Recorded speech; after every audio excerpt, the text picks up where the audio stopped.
Pemerintah akhirnya memberi sinyal positif untuk membentukkan kawasan ekonomi khusus atau KEK untuk keperluan industri di Pulau Jawa. Hal tersebut tentunya menimbulkan berbagai kekhawatiran, utamanya adalah akan terjadinya atau semakin lebarnya ketimpangan antara kawasan di Pulau Jawa dan di luar Jawa. Seperti apa? Selengkapnya akan saya ulas dalam kawasan industri kapan desentralisasi. Nah, bisa dilihat sini setelah melalui proses yang panjang begitu pemerintah membuka kawasan ekonomi khusus atau KEK industri di Pulau Jawa. Dan hal ini ditetapkan tak lain juga dikarenakan ada banyak permintaan dari kalangan industri yang menginginkan Pulau Jawa sebagai kawasan yang akan ditempati untuk membangun pabriknya. Nah, pertanyaannya adalah mengapa para investor ini lebih melirik Pulau Jawa untuk dijadikan kawasan industri? Jawabannya, ya ini yang pertama memang Pulau Jawa memang dipandang sebagai atau dianggap lebih memiliki infrastruktur yang memadai seperti akses jalan dari dan menuju kawasan industri, lalu juga adanya bandara, pelabuhan ataupun stasiun, serta fasilitas yang mendukung seperti cakupan listrik dan sumber daya di kawasan tersebut. Untuk faktor berikutnya, jadi para investor juga melihat potensi bisnis yang besar atau apabila dirinya membangun pabrik di Pulau Jawa ketimbang di luar Pulau Jawa. Kita ambil salah satu contoh, yakni investor Jepang. Nah, dalam hal ini investor Jepang juga sangat favorit nih untuk membuat pabrik-pabriknya di sekeliling Pulau Jawa. Hal ini juga dikarenakan kebanyakan pabrik dan basis produksi perusahaan Jepang juga telah dibangun di Jawa, atau di Pulau Jawa. Dan juga jadi tentunya hal tersebut juga mempermudah akses aktivitas produksi perusahaan mereka. Tak sampai di situ, bukti bahwa Pulau Jawa juga sangat diminati oleh para investor, yakni sejak 2013 sudah ada 25 pabrik yang sudah siap untuk membangun smelter di Jawa Timur begitu. Salah satu wilayahnya yakni di Gresik yang telah diteken oleh PT Freeport Indonesia yang menargetkan smelternya akan beroperasi pada 2023. Bahkan tak main-main pula, Freeport akan menjadikan Gresik, Jawa Timur sebagai tempat pengolahan tembaga terbesar di dunia. Pembangunan smelter yang dipublikasi menghabiskan dana sekitar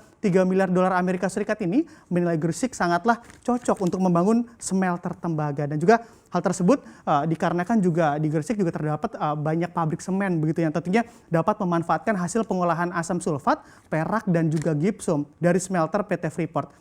Juga jadi memang sudah dapat dilihat siapakah target pembelinya dari hasil pengolahan smelter di Gresik, Jawa Timur ini. Nah, atas dasar banyaknya peminat ataupun investor yang ingin membuka industrinya di Pulau Jawa, pastinya faktor sumber daya manusia juga menjadi pertimbangan para investor. Belum lagi tingkat upah minimum di Pulau Jawa yang agaknya lebih tinggi dibandingkan upah minimum di luar Pulau Jawa. Nah, berapakah upah minimum di luar Pulau Jawa? Bisa kita lihat di slide selanjutnya. Nah, kita mulai di sini memang mengacu pada upah minimum pada kawasan luar Pulau Jawa yang juga menjadi kawasan ekonomi khusus atau KEK yang ditetapkan oleh pemerintah. Memang nominalnya jauh lebih murah apabila dibandingkan dengan upah di Pulau Jawa. Misal di kawasan industri Karawang atau Subang, Jawa Barat begitu ataupun malah di Jakarta. Perbandingannya adalah untuk di provinsi dari kiri, Sumsel saja UMR-nya sudah di angka 3.043.000. Bergeser ke kanan ada NTB di 2.183.000 UMR-nya, Kalimantan Timur di angka 3 juta, Maluku di angka 2.604.000 dan yang terakhir Papua Barat. Nah, 2.934.500 rupiah. Nah, ini memang di kawasan-kawasan inilah yang nantinya juga akan dibuat kawasan ekonomi khusus oleh pemerintah begitu. Dan juga memang sih dalam hal pembangunan kawasan ekonomi khusus di luar Pulau Jawa ini para pelaku industri juga belum banyak yang membahas terkait besaran UMR-nya di masing-masing daerah kawasan KEK. Tapi apabila kita melihat ke belakang begitu ya, seringkali juga terjadi perdebatan yang cukup sengit antara pekerja dan juga pengusaha. Nah, perihal besaran UMR yang mengalami peningkatan di hampir tiap tahunnya. Kita coba ambil satu contoh kasus terkait besaran UMR di kawasan industri Karawang, Jawa Barat. Nah, di Karawang, Jawa Barat sendiri bahkan memang gaji pekerjanya saja angkanya bisa lebih besar dibandingkan dengan gaji pekerja di Johor, Malaysia ataupun juga di Vietnam begitu. Diketahui pada tahun 2020 saja kenaikan UMR di kawasan industri Karawang juga mencapai lebih dari 8%. Atau gaji pekerja berada di kisaran 4,5 juta rupiah begitu pada tahun 2020.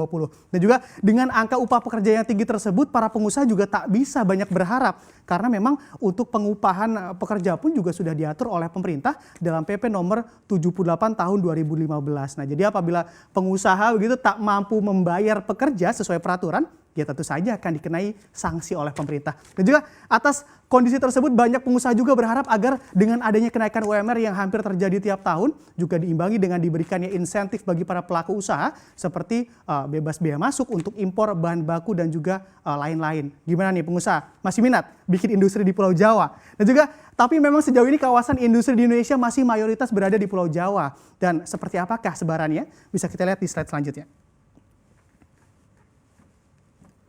Nah, di sini dapat dilihat dari pernyataan Dirjen Ketahanan Perwilayahan dan Akses Industri Internasional atau KPAII, Kementerian Perindustrian, Dodi Rahadi yang menyebut bahwa hingga kini sudah ada 112 kawasan industri yang telah beroperasi dengan cakupan wilayah mencapai 52.438 hektar.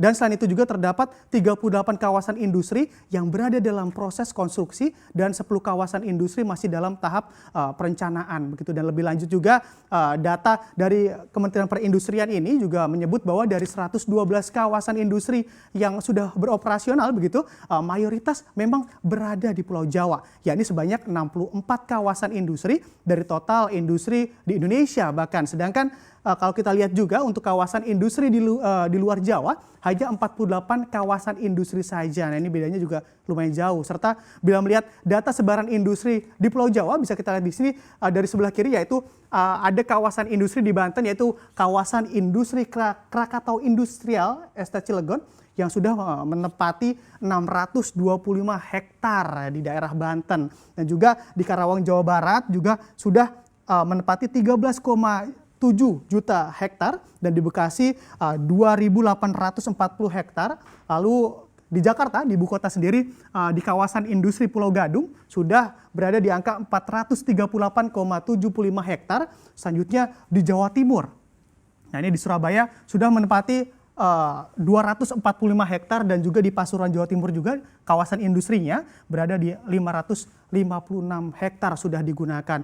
Belum lagi jumlah tersebut nih juga belum termasuk begitu dari wilayah kawasan ekonomi khusus yang telah ditetapkan oleh pemerintah untuk dibangun di Pulau Jawa. Nanti juga makin banyak lagi begitu ya. Dan setelah berbicara terkait kawasan industri di Pulau Jawa, bagaimanakah dengan kawasan ekonomi khusus di luar Pulau Jawa? Apakah sebanyak ini? Nah, kita bisa lihat di slide selanjutnya.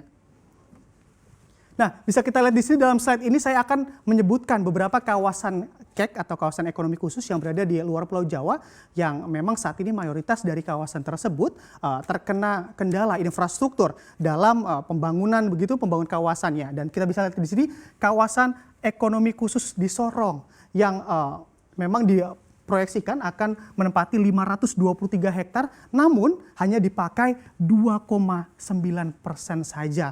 Lalu selanjutnya juga KEK Seimanke itu juga diproyeksikan akan memakai 2.002 hektar, lalu tapi hanya terpakai 10,6%-nya saja, sedikit sekali. Dan juga KEK Palu begitu di Sulawesi, nah ini juga dari 1.500 hektar lalu hanya terpakai 2,3% saja. Selanjutnya juga ada KEK Bitung yang diproyeksikan 534 hektar, hanya dipakai 2,3% saja. Bisa dilihat juga lahan yang dipakai sedikit-sedikit sekali begitu ya. Di sini juga ada KEK Bitung, Morotai, dan juga KEK Tanjung Api-Api di Sumatera Selatan yang juga malah masih dalam proses pengajuan perubahan lokasi. Nah juga selanjutnya KEK Mandalika. Nah ini yang akan dijadikan sebagai sirkuit. Dari 1.035 hektar hanya 47,1% saja. Dan yang terakhir ada KEK Maloy Batuta Trans Kalimantan dari 557 hektar yang dipakai hanya 2,15% saja. Nah, dari persentase lahan yang dipakai saja memang terlihat sangat sedikit sekali begitu dengan total lahan yang ditentukan sebagai kawasan ekonomi khusus oleh pemerintah. Dari kawasan industri yang saya sebutkan tadi, begitu mayoritas para pelaku industri mengeluhkan kendala terkait akses jalan, lalu guna aktivitas industri pastinya, dan juga serta fasilitas pendukung seperti pelabuhan, bandara, juga jalur kereta api. Nah ini biasanya untuk keperluan logistik mereka. Dan juga serta beberapa kawasan juga masih ada kekurangan pasokan air bersih dan juga serta sumber daya listrik maupun gas. Dan atas kondisi ini juga menjadikan kawasan ekonomi khusus di luar Pulau Jawa masih kurang diminati oleh para pelaku industri. Dari paparan ini dapat disimpulkan juga bahwa pemerintah juga harus memberi dukungan terhadap kebutuhan industri di wilayah KEK yang berada di luar Pulau Jawa, mulai dari fasilitas hingga insentif bagi para pelaku industri. Dan yang paling penting juga dalam pembagian kategori industri, pemerintah juga harus tegas. Misal, di Pulau Jawa lebih berfokus pada pengembangan industri teknologi tinggi dan juga industri padat karya. Sedangkan di luar Pulau Jawa lebih berfokus pada sumber daya alamnya. Dan juga jangan jadi campur aduk begitu ya. Nanti yang ada sentralisasi industri di Pulau Jawa juga akan terus berlanjut dan jauh dari kata pemerataan ekonomi Indonesia.